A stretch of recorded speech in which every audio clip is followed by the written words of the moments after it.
Историска посета на манастирот Свети Јован Бигорски. Бугарскиот претседател Румен Радев, придружуван од двајца митрополити на Бугарската православна црква, стана првиот странски државник кој го посетил Бигорскиот манастир.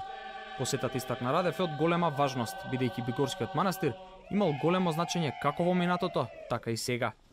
Уверявам ви, Ве уверувам дека ќе се заминам од тука со најтоплите чувства од вашиот братски прием. И ве уверувам дека од тука тргнувам и со чувство на долг. Да работиме за да имаме уште поголема доверба, поголемо пријателство и да бидеме уште многу поблиски.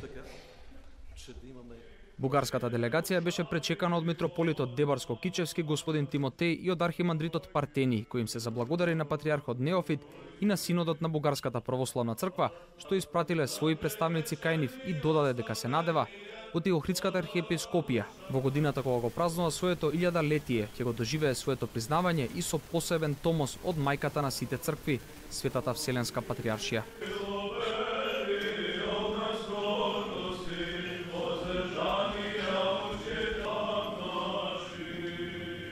Инаку Светиот Синод на Вселенската патриаршија согласи со соопштение во кое ги осудува неканонските контакти на Бугарската црква со, како што ја нарекуваат, расколничката православна заедница во Македонија. Синодот уште истакнува дека тие нерегуларни контакти и действија се веќе осудени и од другите православни цркви. Посетата на Радев на земјава предизвика голем интерес во соседна Бугарија. Најмногу заради тоа што ова е првпат делегација на претседателот да има со себе и двајца митрополити на БПЦ, Николај Пловдивски и Кипријан Старозагорски. Токму митрополитот Кипријан е претседател на Комисијата на Бугарската православна црква, која води преговори за автокефалноста на Македонската православна црква, Охридска архиепископија.